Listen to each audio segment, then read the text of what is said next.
Bismillahirrahmanirrahim. Our next lecture, that is lecture number 9, methods of irrigation,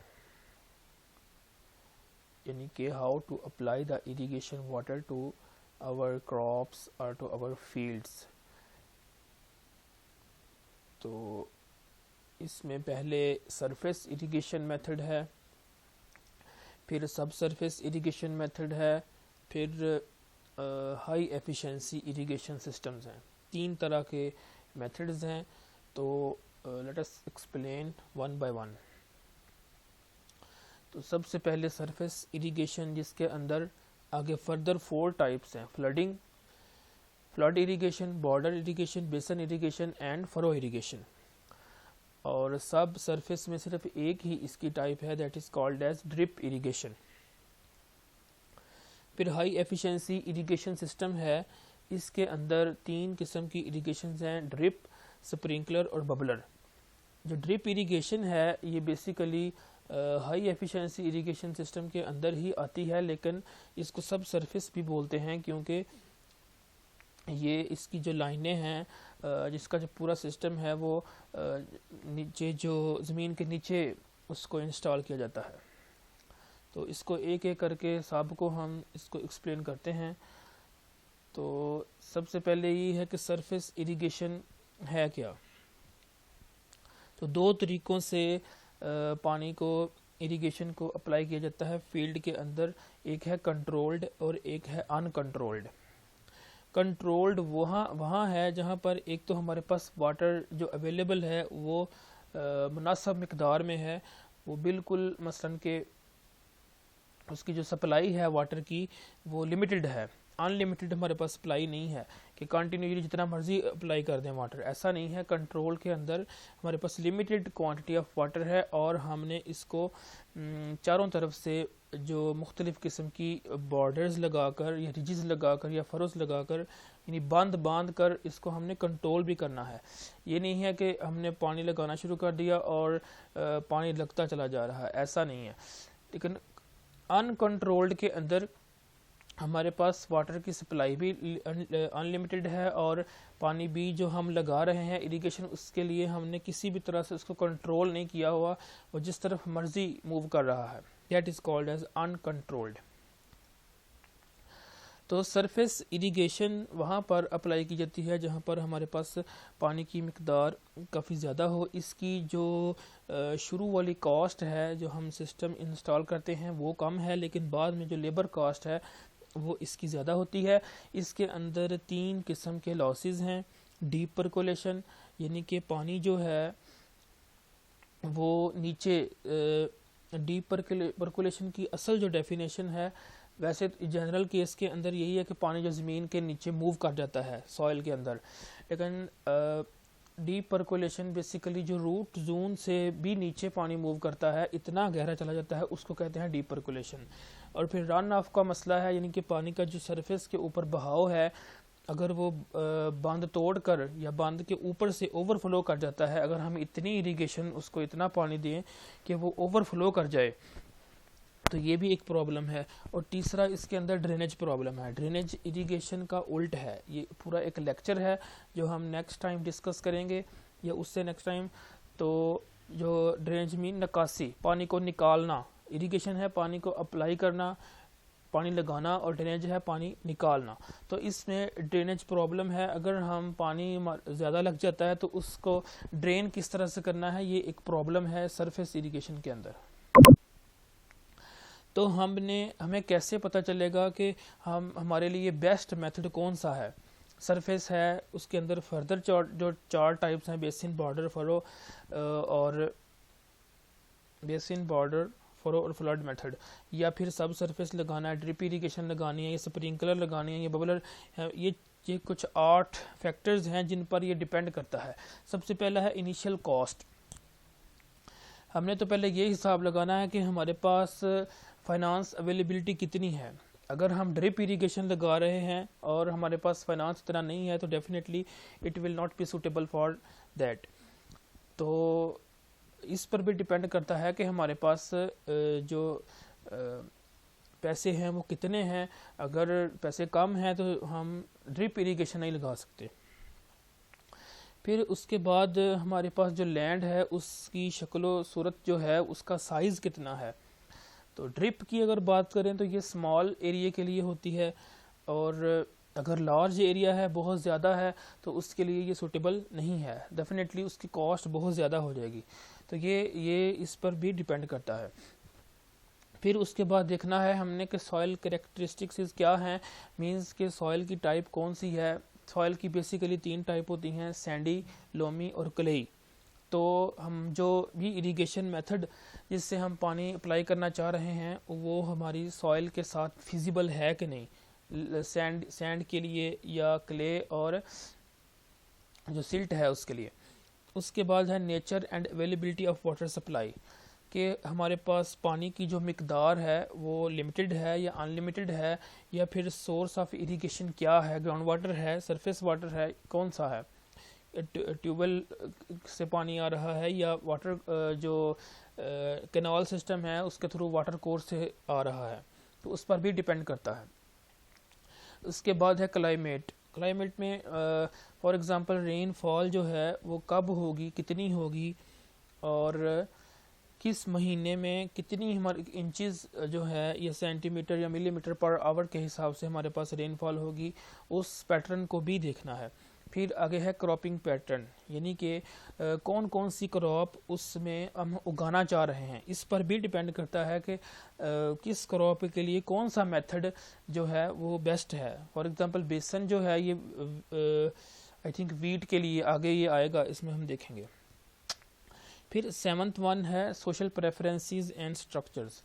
अब अगर हम उधर लगाना चाहते हैं स्प्रिंकलर, फॉर एग्जांपल एक एरिया है हमारे पास, उसमें एक लैंड साइज है, उसमें स्प्रिंकलर इरिगेशन हम लगाना चाहते हैं, तो स्प्रिंकलर का बहुत बड़ा स्ट्रक्चर है। तो अगर वहाँ खंभे लगे हुए हैं, जगह जगह पर दरख्त हैं, तो फिर तो वो फिजिबल ही नहीं रहेगा। तो ये इसमें चीज़ें आती हैं कि हमने इसको पहले देखना है कि हम जो सिस्टम इरिगेशन का मेथड यूज़ करने जा रहे हैं फिजिबल भी है कि नहीं है। डेफिनेटली अगर खंबे और दरख्त वगैरह वहाँ पर लगे हुए हैं तो वो तो हर्डल बनेगी, रुकावट बनेगी, वो सिस्टम जो है वो काम ही नहीं करेगा। फिर एंड पे है हिस्टोरिकल एक्सपीरियंसेस, मींस कि फार्मर का अपना भी एक एक्सपीरियंस है, और जो कई सालों से वहाँ पर अपने फील्ड में क्रॉप्स उगा रहे हैं उनको भी अंदाज़ा होता है कि कौन सा मेथड जो है हमारे लिए बेहतरीन है। एक फार्मर ने 2-3 मेथड अप्लाई करके एक ही क्रॉप पर अप्लाई किए हुए हैं, तो उसको भी अंदाज़ा है कि किस मेथड से जो है ना वो पैदावार हमारी बढ़नी है। असल मकसद जो है वो हमारा है कम से कम हमने पानी अप्लाई करना है और ज़्यादा से ज़्यादा पैदावार लेनी है। We have to utilise minimum amount of water and we have to get the maximum quantity of crop and maximum and the best quality of crop। तो फर्स्ट वन देखते हैं बेसन इरिगेशन क्या है। बेसन इरिगेशन में हम अपने फील्ड को इस तरह से छोटे छोटे जो है वो एरियाज में डिवाइड करते हैं। मोस्टली ये स्क्वायर फॉर्म में होते हैं। यहाँ पर तो ये रेक्टेंगुलर शेप में दिखाए गए हैं, रेक्टेंगुलर भी हो सकते हैं लेकिन ये स्क्वायर शेप में होते हैं। और इनकी जो लैंड है, जो सरफेस है वो लेवल होती है। और ये राइस के लिए जो है ये बेहतरीन है। बेसन मेथड जो है ये राइस के लिए बेहतरीन है। इसमें स्लोप नहीं होती, ढलवान यानी कि नहीं होती, लेवल सरफेस होती है। और इसके जो ये साइडों पर वाटर कोर्स होता है, दरमियान में भी वाटर कोर्स है, ये वाला भी वाटर कोर्स, ये भी ये वाले वाटर कोर्स जो इसको पानी अप्लाई करने के लिए। और इसमें जब पानी खड़ा होता है तो डेफिनेटली खड़े पानी में सॉल्ट्स जो हैं, नमकियात, वो नीचे की तरफ मूव कर जाते हैं। और ये आइडियल मेथड है फॉर इरिगेटिंग राइस। तो एरिया इसका बिल्कुल फ्लैट होना चाहिए, यानी कि स्लोप नहीं होनी चाहिए। और इसमें जो स्ट्रीम साइज़ है यानी कि जो हम जहाँ से पानी आ रहा है उस पानी का जो फव्वारा कह लें उसको, या उसकी फुहार जो है वो काफ़ी ज़्यादा होनी चाहिए ताकि पानी जो है तेज़ी से मूव करे। शुरू में पानी इतना ज़्यादा ज़मीन के अंदर मूव नहीं करेगा, यानी सॉइल उसको इतना जज़ब नहीं करेगी, और इसके एंड्स पर जो है हम बांध देते हैं ताकि पानी जो है वो ओवरफ्लो ना कर सके। तो इसको यहाँ से देखते हैं, ये इसने दिखाया है बेसन मेथड।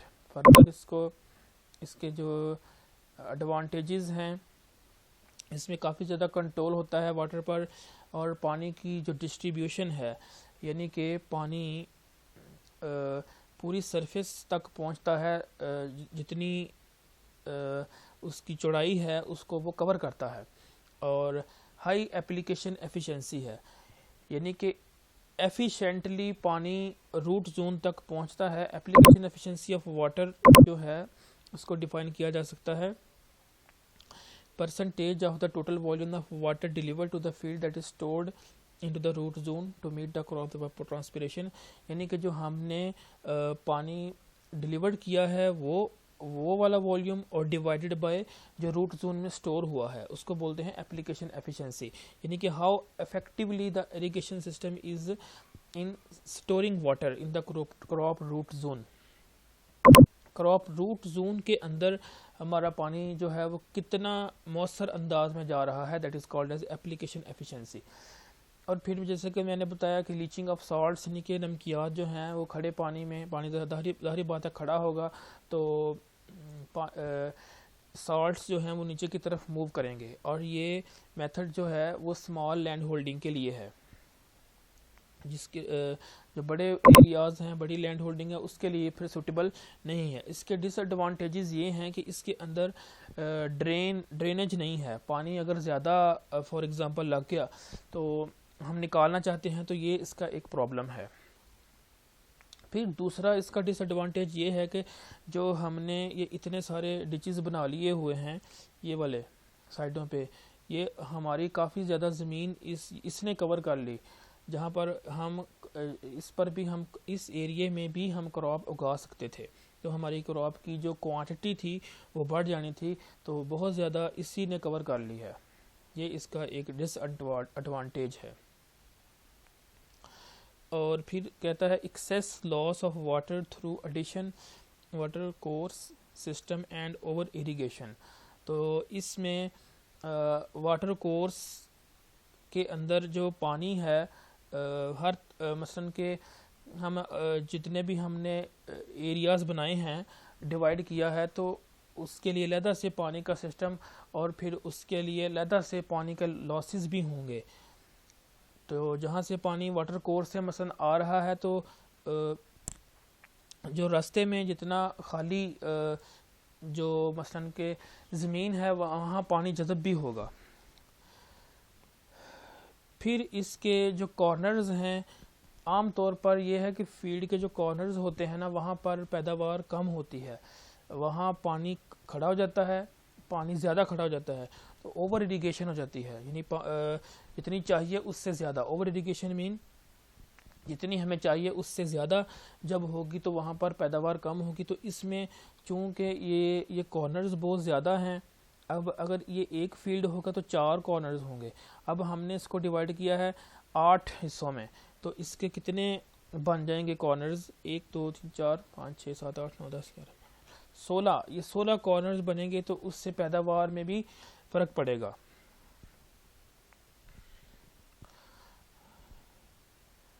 तो इसके अंदर टाइम भी ज़्यादा लगता है और एनर्जी भी ज़्यादा लगती है। ये इसके डिसएडवांटेजेस हैं।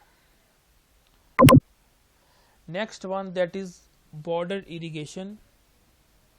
इसके अंदर हम जो है वो पैरेलल रिजेस बनाते हैं, खालियाँ बना देते हैं इस तरह स्ट्रिप्स, ये और फिर आगे इस तरह ये स्ट्रिप्स, आगे फिर इसी तरह आगे हम बनाते जाते हैं स्ट्रिप्स, और हर स्ट्रिप के अंदर जो एरिया है ये वाला, इसको हम अलहदा से ये हमारा वाटर कोर्स जा रहा है, इधर से हम जो है वो पानी लेते हैं नक्का लगाकर, इधर से और इधर से आगे फर्दर इसको इसकी बेस्ट डिस्क्रिप्शन आएगी अगली पिक्चर में। तो अब यहाँ से पानी ने आना है, इस तरफ मूव करना है, इस तरफ यहाँ से आ रहा है, ये वाटर कोर्स है और इधर से पानी इसमें आ रहा है। तो इसकी जो स्लोप है ना ढलवान इस तरफ होती है ऊपर से लेकर अप स्ट्रीम से लेकर डाउन स्ट्रीम तक, लेकिन इस तरफ जो है ये स्लोप नहीं होती। ट्रांसवर्स डायरेक्शन के अंदर इसकी स्लोप 0 होती है। उसकी वजह यह है कि अगर इस तरफ स्लोप होगी तो पानी एक तरफ ही मूव कर जाएगा और यहाँ पर खड़ा हो जाएगा। तो ये इस तरफ अगर देखें तो ये लेवल सरफेस है, अगर इस तरफ देखें तो ये ढलवान है इसकी। तो इसको फर्दर देखते हैं। In a border irrigation control surface flooding is practice, field is divided up to strips. तो इसके अंदर पैरेलल रिजेस बना दी जाती हैं और थोड़े टाइम के लिए जो पानी वहाँ पर रुकता है ज़्यादा देर, मसलन ये जो वीट है उसके लिए बेस्ट मेथड है। शॉर्ट टाइम इंटरवल के लिए हम पानी को वहाँ पर खड़ा करते हैं। तो ऐसी सॉइल जिसका इनफिल्ट्रेशन रेट कम है, फॉर एग्जांपल क्ले है जैसे, तो वहाँ पर ये ज़्यादा सूटेबल है। Infiltration means entry of water into the soil from upper surface of soil to the lower surface, that is called as infiltration. यानी कि पानी का सतह से सॉइल की सतह से पानी का जज़ब होना नीचे की तरफ, उसको हम इनफिल्ट्रेशन कहते हैं। और ये वाला पानी जब नीचे रूट जोन तक जाता है उसको हम परकोलेशन कहते हैं। रूट जोन से आगे जब निकल जाता है ये वाटर टेबल की तरफ, यानी कि जहाँ पर ज़मीन के अंदर जो पानी का लेवल है वहाँ तक जब मूव करता है तो उसको हम डीप परकोलेशन कहते हैं।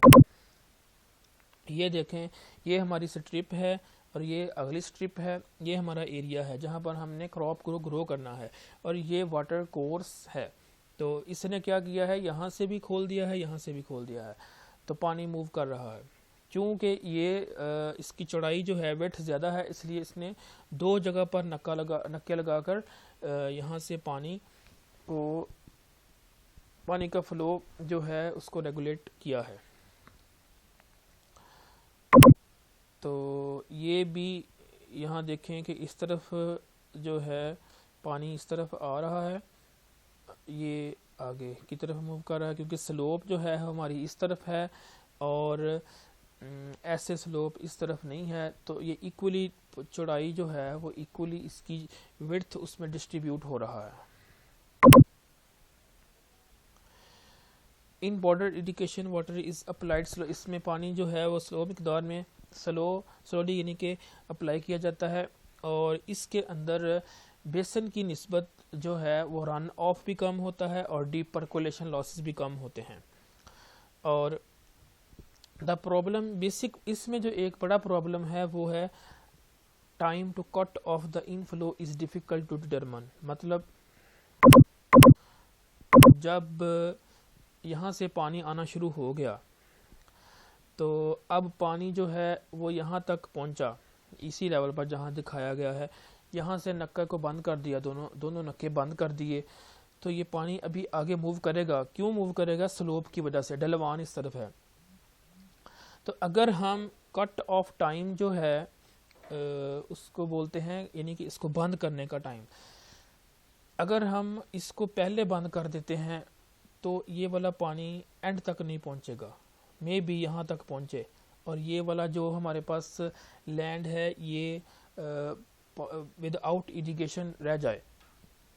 और अगर हम इसको देर के बाद बंद करते हैं, ज़्यादा टाइम के बाद बंद करते हैं, तो हो सकता है ये पानी जो है वो फिर यहाँ पर इकट्ठा हो जाएगा। तो यहाँ जितनी भी क्रॉप है वो ओवर इरिगेशन में आ जाएगी, तो उसकी जो यील्ड है डेफिनेटली वो पुअर होगी। तो ये थोड़ा डिफ़िकल्ट है to find the cut off time, यानी इसको बंद कब करना है। पहले बंद करेंगे तो अंडर इरिगेशन हो जाएगी, यानी पानी यहाँ तक नहीं पहुँचेगा। देर से बंद करेंगे तो यहाँ पर पानी बहुत ज़्यादा इकट्ठा हो जाएगा। तो आपने वो उस टाइम बंद करना है जब ये सारा पानी जो है वो बराबर इक्वली यहाँ पर पहुँचे और यहाँ पर इकट्ठा ना हो, फ्लडिंग ना हो जाए यहाँ पर। तो ये एक तो इसका फार्मूला है। तो उसको प्रॉपर कैलकुलेशन है इसकी, उसमें इसकी स्लोप है, लेंथ है, विड्थ है, और काफ़ी चीज़ें हैं इसमें, इसके उसके अंदर उस फॉर्मूले के ज़रिए हम कैलकुलेट कर सकते हैं, और इसका साइज़ भी है। और सेकेंडली फार्मर का एक्सपीरियंस इतना होता है कि वो खुद से असेस कर लेता है कि कब इसको बंद करना है। इसका time to cut off the inflow का मतलब ये है। तो अब इसके कुछ डिज़ाइन पैरामीटर्स हैं। तो cross slope must be eliminated by levelling. तो जैसे मैंने बताया था कि इस तरफ जो है इस तरफ स्लोप नहीं होती, ऐसे स्लोप होगी। तो इसको हम स्लोप को कैसे ख़त्म करते हैं? ज़मीन को लेवल करके।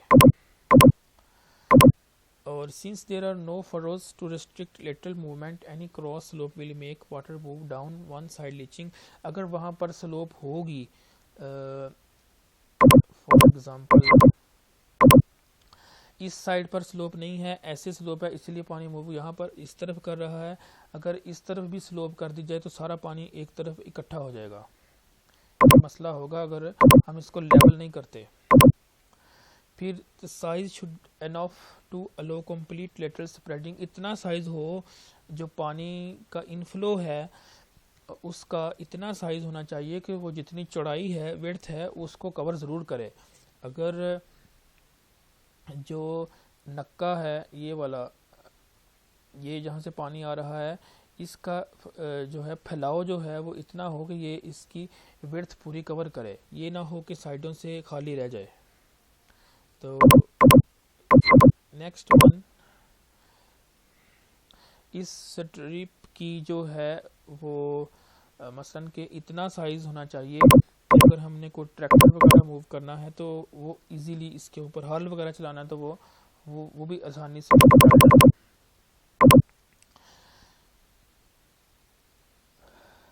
तो इसकी जो स्लोप है वो कितनी होनी चाहिए?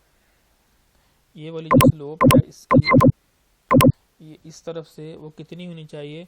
तो ये मैक्सिमम 0.5% है, इससे ज़्यादा नहीं होनी चाहिए, इससे कम होगी। मोस्टली 0.05% यूज़ की जाती है। और इस यहाँ पर लिखा है same as furrow irrigation, furrow irrigation में भी इतनी ही होती है। मैक्सिमम वैल्यू है 0.5%, लेकिन आमतौर पर 0.05% यूज़ की जाती है। तो लेवीज जो हैं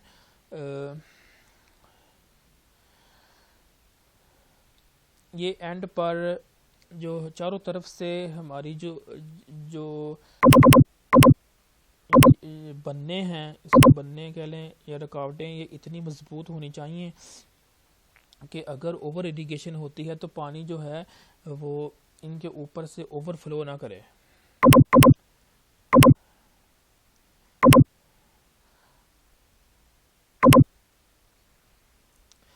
अब पानी की जो स्पीड है, selection of the advance stream, पानी की स्पीड जो है वो परमिसिबल होनी चाहिए। अगर पानी की स्पीड ज़्यादा होगी तो उससे एरोजन का प्रॉब्लम होगा। एरोजन मींस अगर पानी की स्पीड ज़्यादा है तो वो सॉयल सरफेस को भी साथ साथ उखेड़ कर आगे लेकर चलता जाएगा और एंड पर एक डेम लग जाएगा।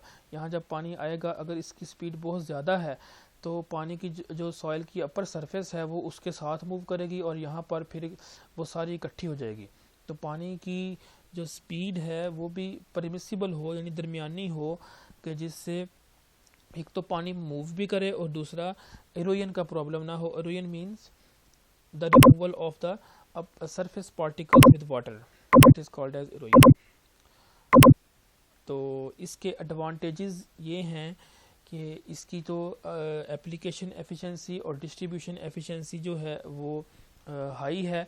पानी जो है वो यूनिफॉर्मली डिस्ट्रीब्यूट होता है, उसकी जो विड्थ है उसको कवर करता है और रूट जोन तक भी सही तरीके से पहुंचता है। तो इसके अंदर लार्ज साइज़ की भी जितने फील्ड्स हैं उसके लिए भी ये बेहतरीन है और इसका जो ऑपरेशन है वो भी काफ़ी आसान है।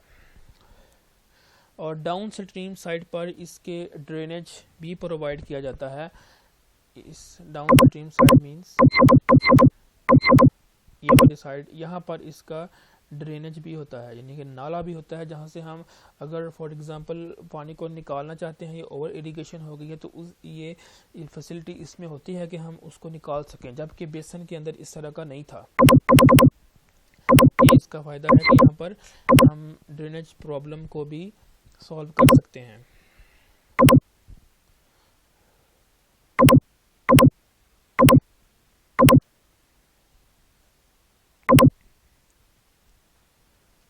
और सुटेबल फॉर मैकेनाइज्ड फार्मिंग, यानी कि एक ट्रैक्टर्स वगैरह जो हल चलाने हैं, जितने भी मशीनरी है, जितने भी एग्रीकल्चर के इम्प्लीमेंट्स हैं यहाँ वो यूज़ किए जाते हैं, उसके लिए भी ये बेस्ट मेथड है। और सेविंग ऑफ, जिस तरह हमने देखा था कि बेसन के अंदर चारों तरफ से जो एरिया कवर कर लिया था इस चीज़ ने, ये तो ये जो बनाए हुए थे हमने साइडों पर, ये इसमें ये चीज़ नहीं है, तो हमारे पास काफ़ी ज़्यादा एरिया बच जाता है जिस जहाँ पर हम अपनी क्रॉप को ग्रो कर सकते हैं।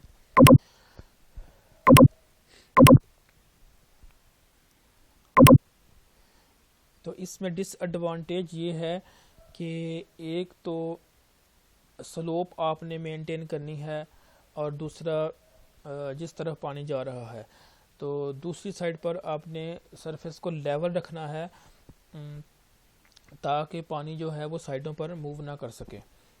तो सेकंड इसका ये है कि आपको इरिगेशन स्ट्रीम जो हैं वो लार्ज रिक्वायर्ड हैं। इरिगेशन स्ट्रीम मींस जो नक्के से पानी आ रहा है वो इतना ज़रूर हो कि वो पूरी जो है वो उसकी विड्थ को कवर करे, तो उसमें ये लार्ज होगा तो ही वो कवर करेगा, अगर स्मॉल होगा तो फिर वो डेफिनेटली साइडों से रह जाएगा काम। Next one that is furrow irrigation. Furrow irrigation के अंदर जो इवेपोरेशन लॉस है, जो पानी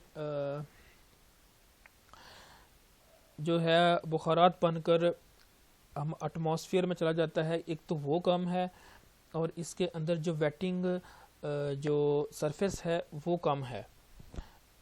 तो ये रो क्रॉप्स के लिए इसको हम यूज़ करते हैं। रो क्रॉप्स के अंदर सीरियल क्रॉप्स आती हैं, जैसा कि सोयाबीन है, कॉटन है, बार्ले, राइस और कॉर्न, ये इस तरह की जितनी भी हैं, मेज़, सोयाबीन और शुगर बीट्स, कनोला और सनफ्लावर, ये सारी रो क्रॉप्स कहलाती हैं। उसके लिए ये बेस्ट मेथड है।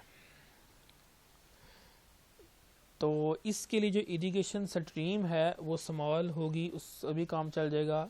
इरिगेशन स्ट्रीम मैंने बताया था कि जो नक्के से पानी निकलता है उसकी वो इतना हो, उसकी फवार बोल लें, फवार इतनी हो कि बॉर्डर के अंदर हमने देखा था वो ज़्यादा होनी चाहिए, यहाँ पर लार्ज रिक्वायर्ड नहीं है। तो ये जो फरो इरिगेशन है, वेरियस इसके लिए बहुत स्लोप की डिफरेंट वैल्यूज़ हैं जो कि यूज़ की जाती हैं, लेकिन स्टीप स्लोप इसमें जो है उस पर ये नहीं, इसको फरो इरिगेशन उस पर नहीं की जाती। स्टीप स्लोप का मतलब है बहुत ज़्यादा ढलवान। तो ढलवान की दो किस्म, मसलन स्लोप जो है वो माइल्ड स्लोप होती है, स्टीप स्लोप होती है। तो कम ढलवान हो, स्टीप स्लोप ना हो, माइल्ड स्लोप की डिफरेंट वैल्यूज़ के लिए ये बेस्ट है।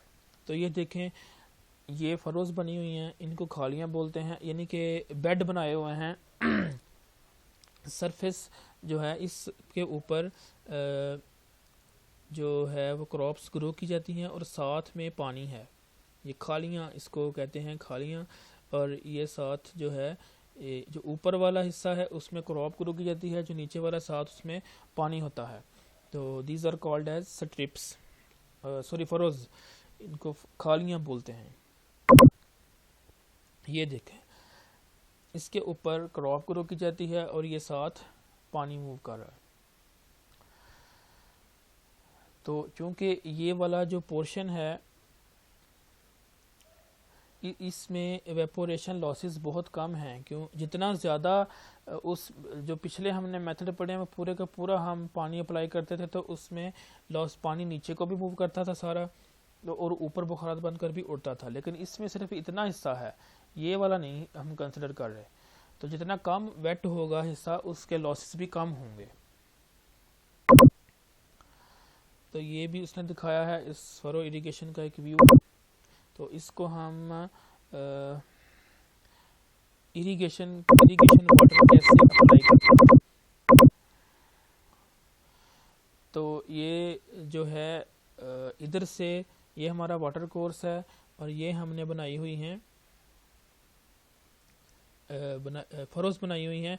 तो पानी इधर से या तो नक्का लगाकर इसको हम अप्लाई कर रहे हैं वाटर, और या फिर ये सिंपल एक पाइप है, इसको बोलते हैं साइफन। सिंपल पाइप को बोलते हैं साइफन। ये देखें, तो इससे कैसे इरिगेट करते हैं। जैसे बोतल पीने के लिए स्ट्रॉ जो है बोतल के अंदर रखते हैं तो उसके अंदर सक्शन क्रिएट की जाती है। फॉर एग्जांपल अगर जो बोतल के अंदर स्ट्रॉ है उसके ऊपर आप उंगली रख लें और उसको ऊपर नीचे करें पाइप को, तो वो बोतल जो है वो ऊपर चढ़ जाएगी। इसी तरह से इसको यहाँ से बंद करके इसको 2-3 दफ़ा या ज़्यादा दफ़ा इसको हिलाते हैं तो पानी जो है अंदर सक्शन क्रिएट हो जाएगी, यानी कि नेगेटिव प्रेशर बन जाएगा, तो पानी खुद ब खुद चढ़ जाएगा। तो एक दफ़ा चढ़ेगा तो फिर इसको आगे से छोड़ देंगे तो पानी फिर चलता ही रहेगा। ये इसका प्रिंसिपल बिल्कुल ऐसे ही है जैसे हम बोतल पीते हैं, बोतल के अंदर स्ट्रॉ, तो सक्शन क्रिएट करके इसको हम जो है इस तरफ आपकी वो है फरोज, तो ये फिर उसको पानी प्रोवाइड किया जाता है।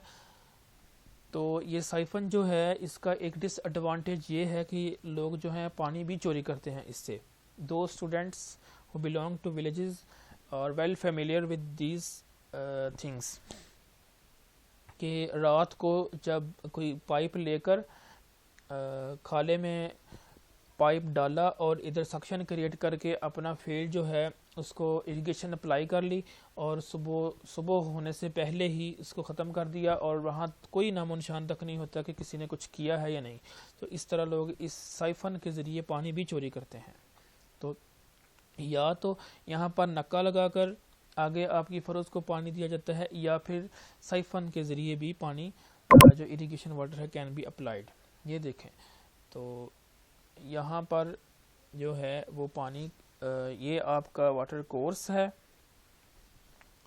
और साइफन के ज़रिए पानी जो है वो इस तरफ आ रहा है और इस तरफ ड्रेन भी है। अगर पानी को हमने निकालना है तो हम इसको इधर से निकाल भी सकते हैं, जो कि बेसन के अंदर नहीं था। बेसन के अंदर यही डिसएडवांटेज था कि अगर वहाँ पर पानी ज़्यादा हो जाए तो फिर हम निकालने के लिए काफ़ी मसले मसाइल हैं। तो यहाँ पर आपका वाटर कोर्स है और ये पानी ये जो बनना है जिसके ऊपर से पाइप होकर यहाँ आ रहा है इसको बोलते हैं हेड डिच। ये इसने लिखा भी है यहाँ पर हेड डिच। तो फरो की लेंथ जो है चूँकि ज़्यादा होती है उसके अंदर पानी शुरू में ज़्यादा होता है और एंड तक जाते जाते पानी कम रह जाता है। तो मे भी वहाँ पर जो प्रॉब्लम हो जाए एंड पर अंडर इरिगेशन का, यानी कि पानी कम पहुँचे, और शुरू में पानी हो सकता है ओवर इरिगेशन हो जाए, पानी ज़्यादा वहाँ पर हो। तो फील्ड की विड्थ और फ्लेक्सिबल यानी कि चेंज किया जा सकता है इसको, but should not be of a size of enclose variable soil types. The width should depend on land grading permissible, यानी कि मुनासिब साइज़ की उसकी लेंथ और मुनासिब साइज़ की विड्थ होनी चाहिए। अगर बहुत ज़्यादा लंबी फरों की लेंथ होगी तो उसमें अंडर ड्रेनेज का प्रॉब्लम होगा, अंडर इरिगेशन का प्रॉब्लम होगा एंड पर, और शुरू में प्रॉब्लम होगा ओवर इरिगेशन का। तो विड्थ जो है वो भी मुनासिब साइज़ की होनी चाहिए, इसको चेंज भी किया जा सकता है। और विड्थ जो है वो डिपेंड करती है लैंड ग्रेडिंग यानी कि लेवलिंग ऑफ सरफेस पर भी डिपेंड करती है। तो ये था बेसिन, बॉर्डर और फरो।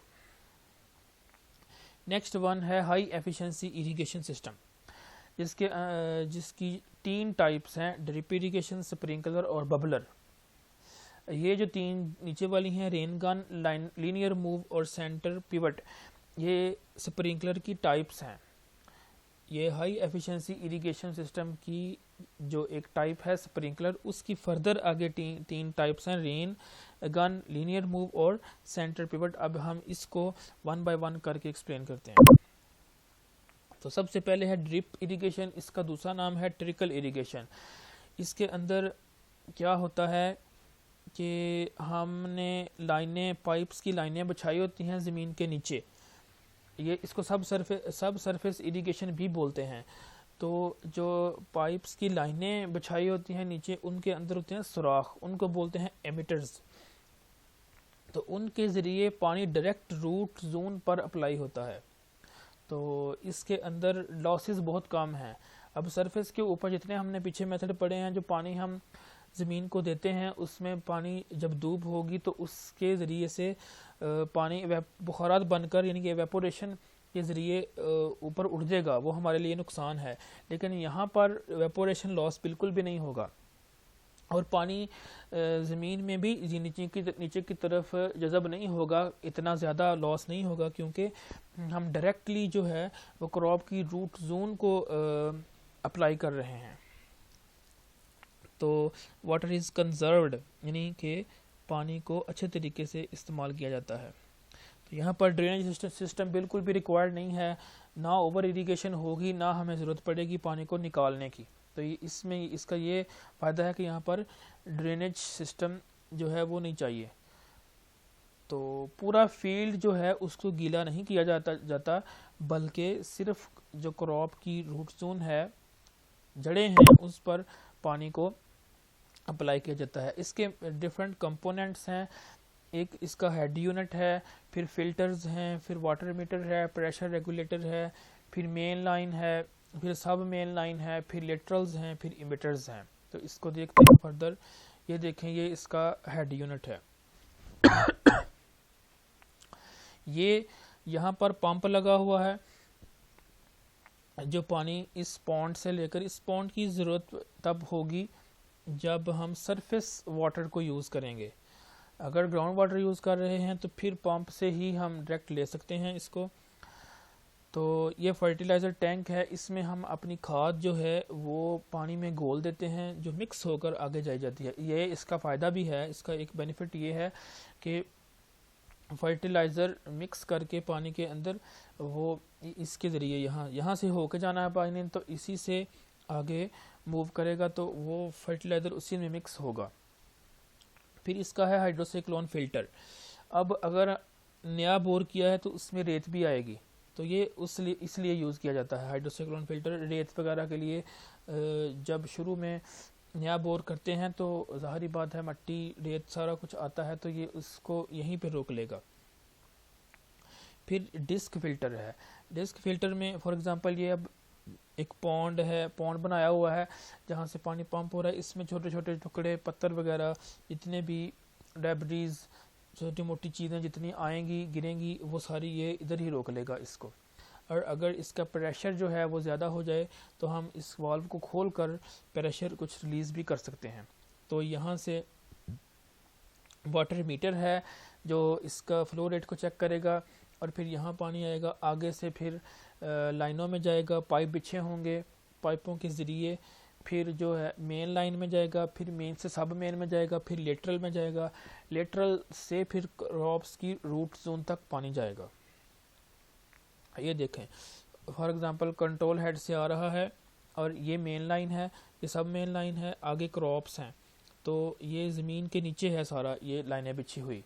तो ये यहाँ पर उसका इमिटर है, यानी सुराख, पाइप का जो सुराख है ज़मीन के नीचे, उससे पानी निकलता है। यहाँ पर ही आपकी क्रॉप रूट जोन है, इधर उसने उसको वेट करना है, और उसकी जो ग्रोथ है उसी से होगी। इस पॉइंट पर ये जो पॉइंट्स बने हुए हैं, ये एमिटर्स हैं, यानी सुराख हैं, इसी से पानी निकलकर यहीं पर आपकी क्रॉप की रूट जोन है, और यूं पानी उनको मिलेगा।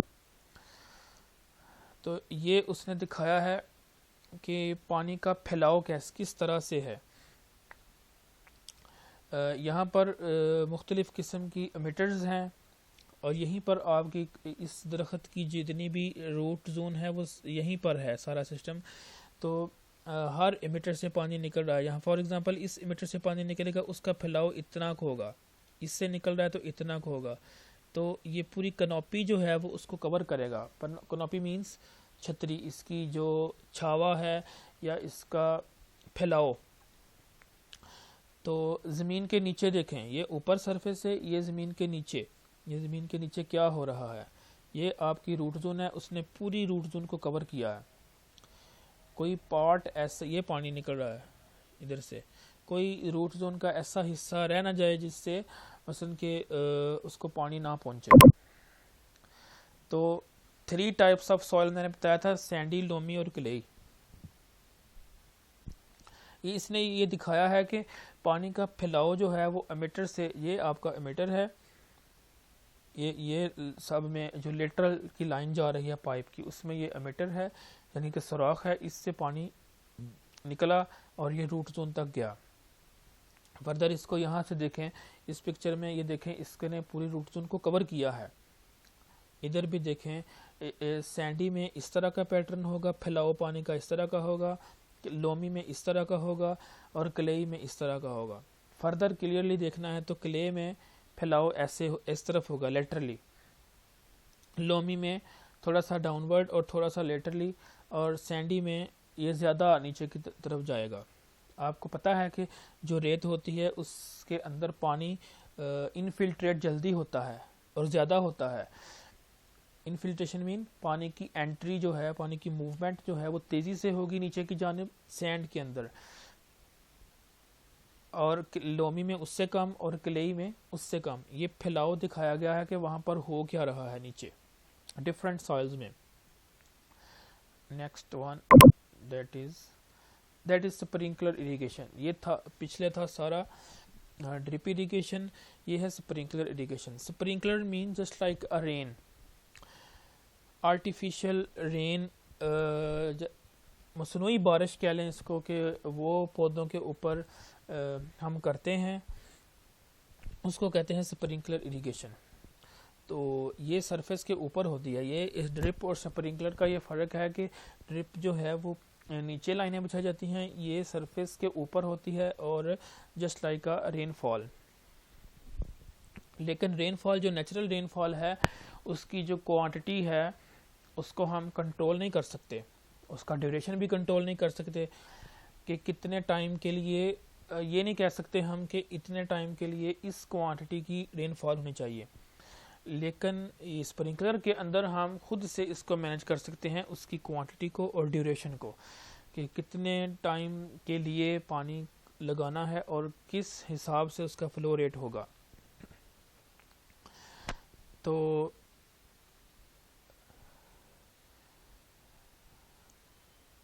if well planned, designed and operated, it can be used in sloping land to reduce erosion where other system are not possible। जिस लैंड की स्लोप बहुत ज़्यादा होगी तो वहाँ पर दूसरे मेथड काम नहीं करेंगे, क्योंकि पानी जो है जिस साइड से लगाएंगे उससे आगे चलता जाएगा और एंड पर ओवर इरिगेशन हो जाएगी। तो वहाँ पर ये बेहतरीन मेथड है स्प्रिंकलर इरिगेशन। तो इसके कंपोनेंट्स और ड्रिप के कंपोनेंट बिल्कुल सेम हैं, लेकिन इसके अंदर फ़िल्टर यूज़ नहीं किया जाता और इसके अंदर एमिटर की बजाय हाइड्रेंट होते हैं और उसके ऊपर जो है वो स्प्रिंकलर लगा होता है। ये आगे देखते हैं इसको।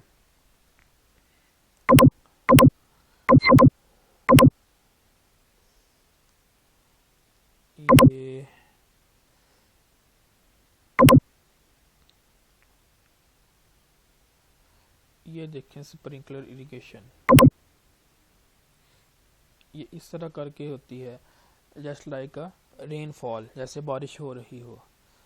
तो ये पाइप है, इसके आगे जो है वो हाइड्रेंट लगा हुआ है, हाइड्रेंट इस तरह का होगा।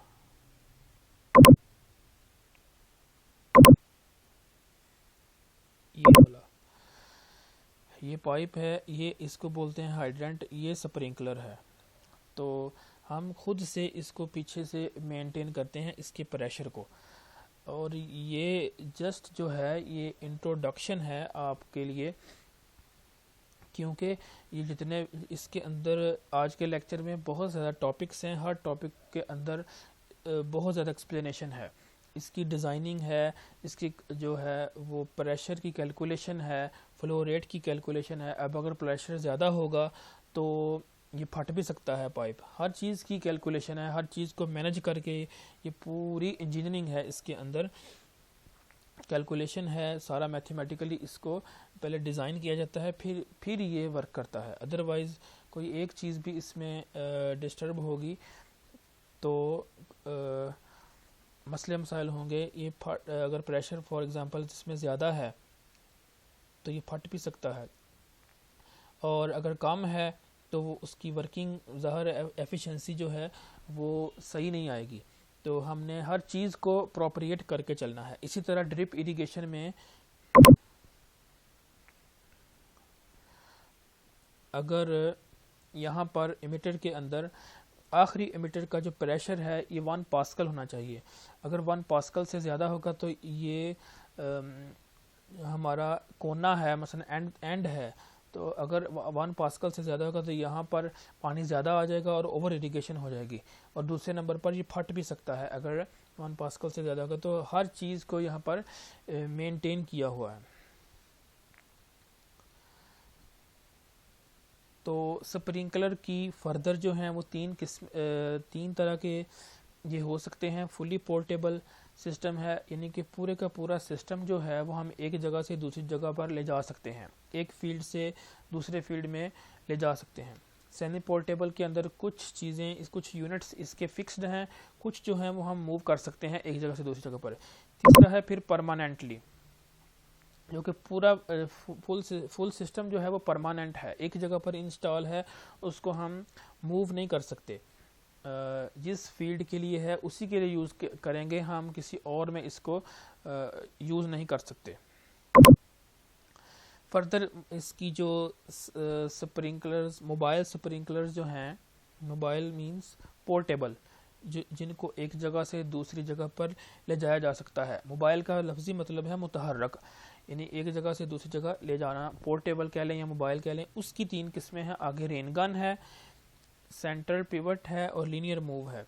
तो रेन गन देखें, यहाँ से पानी आ रहा है, पंप लगा है और ये पानी कहीं से वाटर कोर्स से या ज़मीन से ले रहा है, और ये इसको बोलते हैं रेन गन। नेक्स्ट देखते हैं, ये है रेन गन। तो इससे हम पानी इरिगेशन अप्लाई कर सकते हैं। Second one that is linear move. ये वाटर कोर्स है और ये पूरा स्ट्रक्चर है, बहुत बड़ा स्ट्रक्चर है, दाएं भी है बाएं भी है। ये लीनियर मूव सिर्फ इस तरफ मूव करेगा, ऐसे पीछे या आगे, और इसी में से पानी, वाटर कोर्स से पानी लेगा ये, तो पानी इस सारे स्ट्रक्चर में जाएगा, इधर भी और इधर भी, और पूरा सिस्टम जो है इसमें पानी जाएगा। तो third one that is centre pivot. इसका सेंट्रल पॉइंट ये है, तो यहाँ से ये फिक्स है, ये सारा छज्जा जो है ये 360 एंगल पर घूमता है ऐसे। ये इसकी एक साइड पर ये इरिगेशन करता है, फिर यही मूव करेगा और पूरा चक्कर लगाकर फिर इसी पॉइंट पर आएगा। जबकि ये वाला जो है इसके दोनों साइडों पर पूरा इसके यूनिट्स हैं इरिगेशन वाटर के लिए। तो ये इसकी 3 टाइप्स हैं, रेन गन, लीनियर मूव और सेंटर पिवट। ये जो हमारा फील्ड एरिया है एग्रीकल्चर यूनिवर्सिटी का पारस, ये post graduate agriculture research station, जो एग्रीकल्चर यूनिवर्सिटी का जंग रोड पर जो एक फील्ड का एरिया है, वहाँ पर हमारा इरिगेशन का एक है। हर जो फैकल्टी है उसका अपना अपना वहाँ पर प्रैक्टिकल जहाँ पर करते हैं, सबका अपना अपना है। हमारा जो है वहाँ पर वाटर मैनेजमेंट रिसर्च सेंटर है, WMRC। पारस के अंदर WMRC है, वाटर मैनेजमेंट रिसर्च सेंटर, जो कि हमारा इरिगेशन डिपार्टमेंट का कंपोनेंट है। तो उसके अंदर जो है वो सेंटर पिवट ये वाला भी लगा हुआ है, ड्रिप भी लगी हुई है, स्प्रिंकलर भी लगी हुई है। किसी ने देखनी हो वहाँ से जाकर देख सकते हैं। ये वाला जो सेंटर है जहाँ से ये फिक्स है, इसको उसने वाज़ह करके ये दिखाया है। ये है इसका सेंट्रल पॉइंट जहाँ से ये फिक्स है। बाकी आगे इसका जो यूनिट है वो इस तरफ है। तो अब हम इसको कंपेयर करते हैं सारे को कि सबसे ज़्यादा एफिशिएंसी किस सिस्टम की है। सबसे ज़्यादा एफिशिएंसी ड्रिप इरिगेशन है।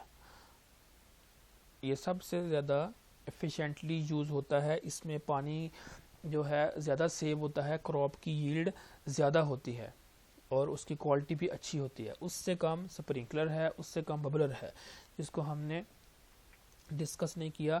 बबलर और ड्रिप जो है वो सारा कुछ इस दोनों में सेम है, सिवाय इमीटर्स के। इमीटर की जगह पर बबलर लगाए जाते हैं। यहाँ पर ये देखें, ये इसको बोलते हैं बबलर। वहाँ पर इमीटर थे, यहाँ पर बबलर है। कोई भी चीज़ जो आपने उसकी जो पिक्चर है वो देखनी हो तो गूगल में जाकर उसका नाम लिखें। जैसे मैंने यहाँ लिखा बबलर इरिगेशन, बबलर इरिगेशन, और इमेजेस ये खुल जाएगा ये। तो इसको आप इमेज खोल लें तो किसी भी जिसको आप देखना चाहते हैं उसके ऊपर क्लिक करें, वो बड़ा करके दिखा देगा।